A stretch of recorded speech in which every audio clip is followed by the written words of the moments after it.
पिछली 3 जो कृषि रोड मैप रहे उसको लेकर के बिहार में लोगों के मन में शंका है कि आपने उसको ठीक से लागू नहीं किया। वो विकास को लेकर के जो आंकड़े का जो खेल है वह आंकड़े भी स्टैग्नेंट कर जाते हैं 2012 में आकर के। लेकिन उस दौर में तो कृषि रोड मैप में आप खर्च ही नहीं किए हैं। चौथा कृषि रोड मैप को भाषणों के जरिए हम लोगों ने देखा और सुना।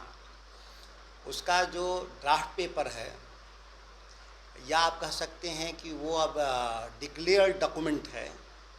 ड्राफ्ट पेपर से आगे जाके वो डिक्लेयर्ड डॉक्यूमेंट है, उसकी प्रति अभी हमारे पास पहुंची नहीं है।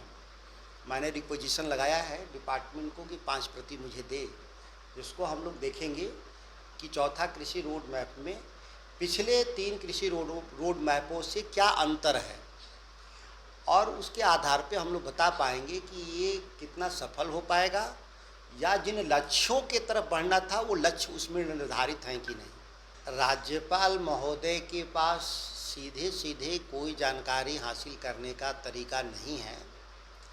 जो सरकार दस्तावेज उनके सामने प्रस्तुत करती है वही देख पाते हैं महामहिम। सवाल यह है कि पिछली 3 जो कृषि रोड मैप रहे उसको लेकर के बिहार में लोगों के मन में शंका है कि आपने उसको ठीक से लागू नहीं किया। दूसरी बात कि जितनी हमने खर्चे किए कृषि रोड मैप को बिहार में किसानों की आमदनी को बढ़े, उत्पादन बढ़े, उत्पादकता बढ़े, वह तमाम लक्ष्य विफल रहे। जिन विकास की बात होती है वो विकास को लेकर के जो आंकड़े का जो खेल है वह आंकड़े भी स्टैग्नेंट कर जाते हैं 2012 में आकर के। मेरा कहने का तात्पर्य यह है कि 2005 से लेकर के 12 तक के बीच में आप विकास की बात करते हैं, कृषि क्षेत्र में कुछ आंकड़े सकारात्मक हैं, लेकिन उस दौर में तो कृषि रोड मैप में आप खर्च ही नहीं किए हैं।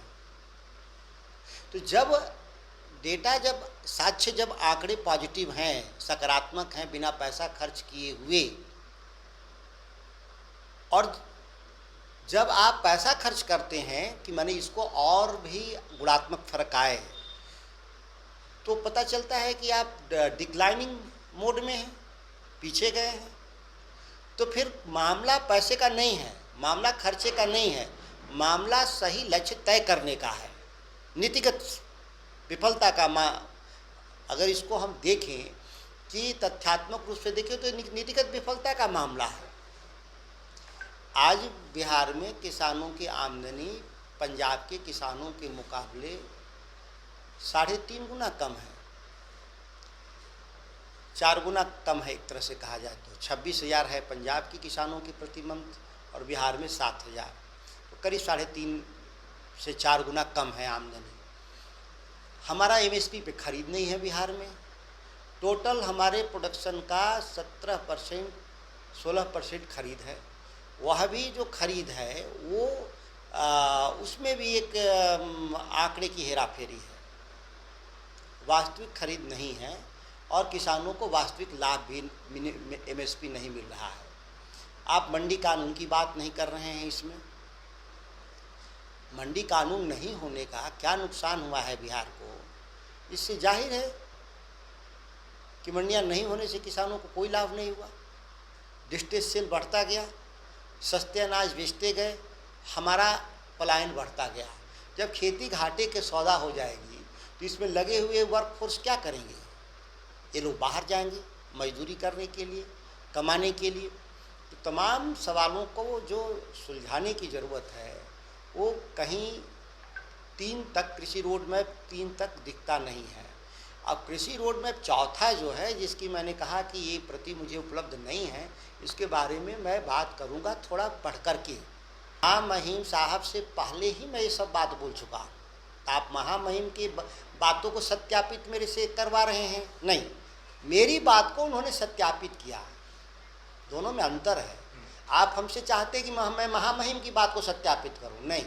इन तमाम बातों को मैं राज्यपाल महोदय से, महामहिम से ज़्यादा पढ़ कर के मैंने बोला है बिहार में जो डिजिटल लाइब्रेरी में आपका उपलब्ध है। ये नहीं है कि कोई हमारे जो पहले जो बोले गए बयान हैं वो कोई ख़त्म हो गए हैं।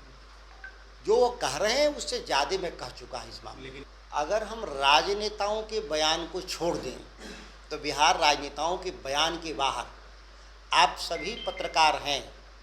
अगर मैं कुछ कह रहा हूँ, मैं भी एक राजनेता के तौर पे कह रहा हूँ, हो सकता है इसमें पक्ष विपक्ष होगा, तो इसका वास्तविक सत्यता तो ये है कि आप लोगों का बयान ले लीजिए, किसानों का क्या वो कह रहे हैं किसान। आप पटना के ही आसपास के इलाकों में किसानों से बयान को दर्ज कर लीजिए, तो आपको वास्तविकता धरातल पे मालूम होगा कि क्या हो रहा है बिहार में। मतलब ये एकदम फेल रहा है अब तक का। मैं पहले जितनी बातें कहा हूँ इससे ज़्यादा कहा हूँ जो आप कह रहे हैं। क्या आप अपने माता पिता बनने का इंतजार कर रहे हैं? ओएसएस फर्टिलिटी ने लगभग 90,000 जोड़ों के जीवन में खुशियां भर दी हैं। आज ही 8929755101 पर कॉल करें। ओएसएस फर्टिलिटी के कम लागत वाले IVF उपचार की सहायता से अपना सपना पूरा करें और सभी को खुशखबरी दें।